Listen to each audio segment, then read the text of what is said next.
Good morning विद्यार्थी मित्रों। कक्षा 11 विषय भूगोल पाठ 4 भूकंप और ज्वालामुखी। इससे पहले वाले वीडियो में हम लोगों ने ज्वालामुखी के प्रकारों की चर्चा की थी। इस वीडियो में हम लोग ज्वालामुखी के विनाशक प्रभाव की चर्चा करेंगे।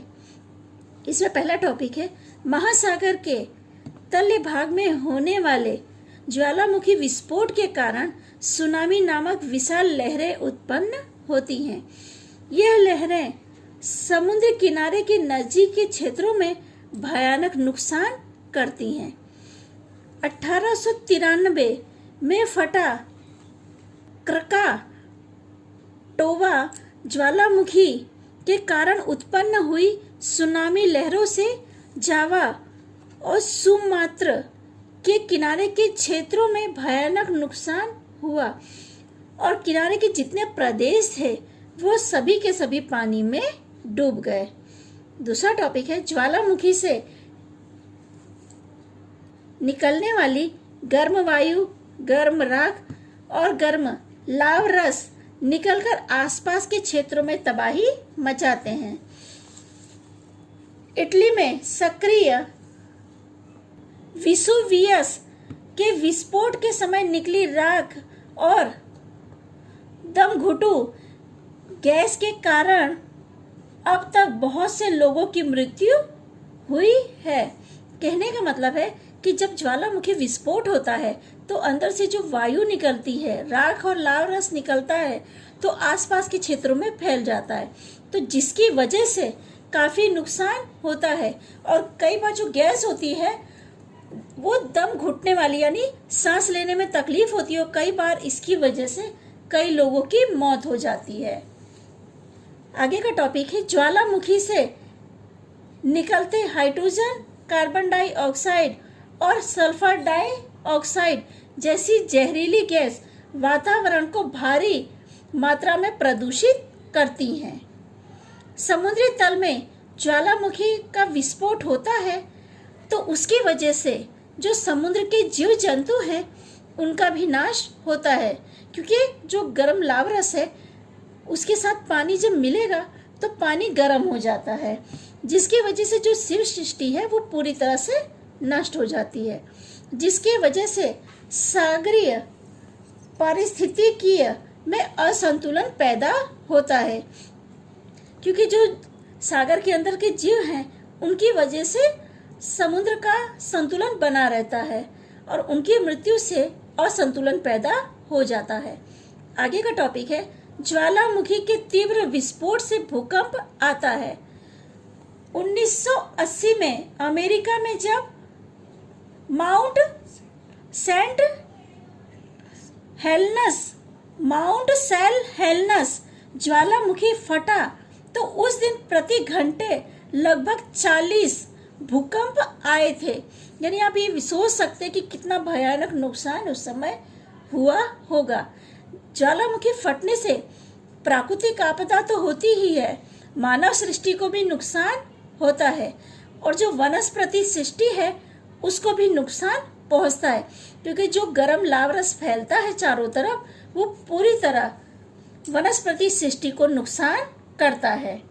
आखिरी टॉपिक है ज्वालामुखी से वातावरण में फैली राख और जो जहरीली गैस है और जो ज्वालामुखी फटने पे धुआं निकलता है उससे यातायात में अवरोध पैदा होता है, क्योंकि चारों तरफ धुंध फैल जाती है।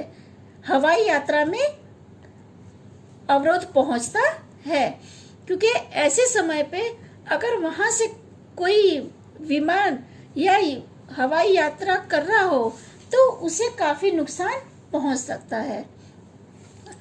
आगे हमारा दूसरा टॉपिक है ज्वालामुखी से होने वाले सृजनात्मक प्रभाव।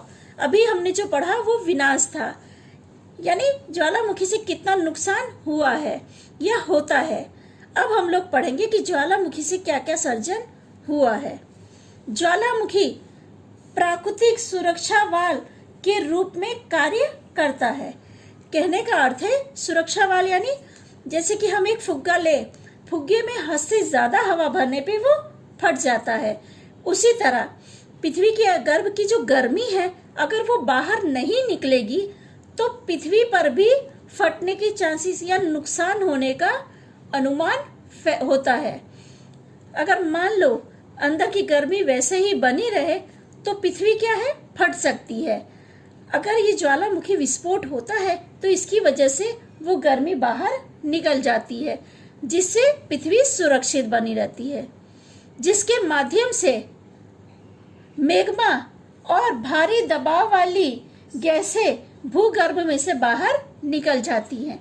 यानी वातावरण को नुकसान तो पहुंचता है, लेकिन अगर ये गैसें बाहर ना निकले और पृथ्वी के गर्भ में ही बनी रहे तो उससे पृथ्वी को ज्यादा नुकसान होगा। ज्वालामुखी की क्रिया पृथ्वी की उत्पत्ति के इतिहास तथा उसकी संरचना समझने में मदद करती है।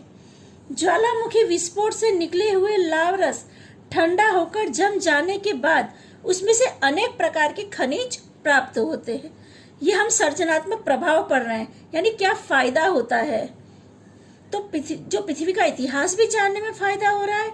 इसके अलावा जो लाव रस जम जाता है उससे अनेक प्रकार के खनिज हमें मिलते हैं। लाव में चट्टानों में घुल जाने के पश्चात उपजाऊ जमीन में रूपांतरित हो जाता है। उपजाऊ यानी ऐसी जमीन जिसमें से अधिक उपज प्राप्त होती है। ऐसी जमीन में कपास, गन्ना, तंबाकू, गेहूं आदि फसलों के लिए खूब उपयोगी है। ज्वालामुखी विस्फोट से निकलने वाली राख उसके आसपास के क्षेत्र में बिखर जाती है, जिसके परिणाम स्वरूप खेती और बगीचों की जमीन उपजाऊ बन जाती है। जैसे मैंने बताया कि उपजाऊ यानी उसमें से पैदावार बढ़ जाती है। इटली में विसुवियस के विस्फोट के बाद उसके ढाल पर बिछी हुई राख से उपजाऊ बनी हुई जमीन में अंगूर सबसे अधिक उत्पादित होता है। जापान, हवाई टापू और आइसलैंड में ज्वालामुखी का उपयोग भूतापीय ऊर्जा प्राप्त करने के लिए होता है, यानी इससे ऊर्जा भी प्राप्त की जा सकती है। कुछ सुप्त ज्वालामुखी के नजदीक के विस्तारों में नैसर्गिक वातावरण का निर्माण होता है। परिणाम स्वरूप यह पर्यटन स्थल का विकास हुआ है। जापान के ऊंचे ज्वालामुखी से 50 किलोमीटर दूर स्थित माउंट ऐसी की गणना सुंदर टूरिस्ट केंद्र के रूप में होता है। यानी ऐसे ज्वालामुखी जो एक बार फट के बंद हो गया है। तो यहाँ पे जापान का दिया हुआ है कि सुप्त ज्वालामुखी की वजह से वो पर्यटन स्थल बन चुका है। उससे निकलने वाली सुंदर सफेद धुआं रेखाएं प्रवासियों को आकर्षण का केंद्र बना है। यानी उसके अंदर से जो धुआं निकल रहा है वो पर्यटकों के लिए आकर्षण का केंद्र बना हुआ है। और कई बार ज्वालामुखी के मुख यानी जो हमने केटर्स पढ़ा था और कंडेरा में निर्मित सरोवर कई बार नदियों के शीर्ष जल बन जाते हैं। इजिप्ट का विक्टोरिया सरोवर उसका उदाहरण है। उसमें से निकलने वाली नील नदी इजिप्ट की जीवन डोरी बनी है। यानी ऐसा ज्वालामुखी जो एक बार फटके बंद हो गया है और उसके मुख पर पानी भर चुका है। ऐसे ज्वालामुखी की वजह से, जैसे यहाँ पे इजिप्ट दिया है कि इजिप्ट का विक्टोरिया सरोवर इसका उदाहरण है।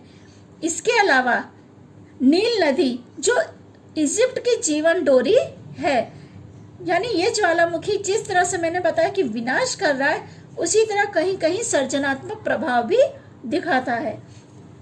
ज्वालामुखी का मुख कहने का अर्थ है केटर। क्रेटर में बरसात का पानी भरने से सुंदर ज्वालामुखी सरोवर बनता है। महाराष्ट्र का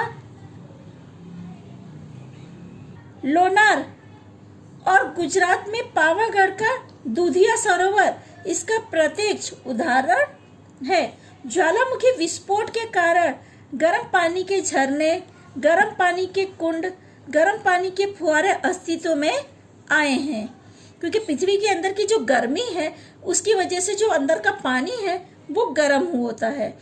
तो इस विस्फोट की वजह से, यानी जो ज्वालामुखी विस्फोट होता है, इसकी वजह से कई जगह पे गर्म पानी के झरने, कुंड और फुहारे बने हैं। इस गर्म पानी में गंधक का प्रमाण अधिक होने के कारण उसमें स्नान करने से त्वचा रोग ठीक हो जाते हैं, यानी जिसे स्किन संबंधी समस्या हो, इस पानी में स्नान करने से वो समस्या ठीक हो जाती है। गुजरात में ऊना और तुलसी शाम स्थित गर्म पानी के झरने के लिए प्रसिद्ध स्थल है। यह त्वचा के जो मरीज हैं वो बड़ी संख्या में आते हैं, क्योंकि जैसा मैंने आपको बताया कि इस पानी में गंधक का प्रमाण अधिक होता है, जो त्वचा संबंधित या स्किन संबंधित रोग ठीक करने में मदद रूप होते हैं। तो गुजरात का जो दोनों क्षेत्र है, तुलसी शाम और ऊना, यहाँ पर जो गर्म पानी का झरना है, उस झरने में नहाने के लिए या स्नान करने के लिए त्वचा संबंधित जो रोगी है या मरीज है वो बड़ी संख्या में आते हैं। तो यहाँ पर हम लोगों ने देखा कि ज्वालामुखी जिस तरह से विनाश करता है, उसी तरह उसका सृजनात्मक प्रभाव भी कहीं ना कहीं हो सकता है या देख सकते हैं हम लोग। ठीक है विद्यार्थी मित्रों, यहाँ पर हम लोग अपनी चर्चा रोकते हैं। हमारा आखिरी टॉपिक जो है ज्वालामुखी प्रदेशों का वितरण, वो हम अगले वीडियो में उसकी चर्चा करेंगे।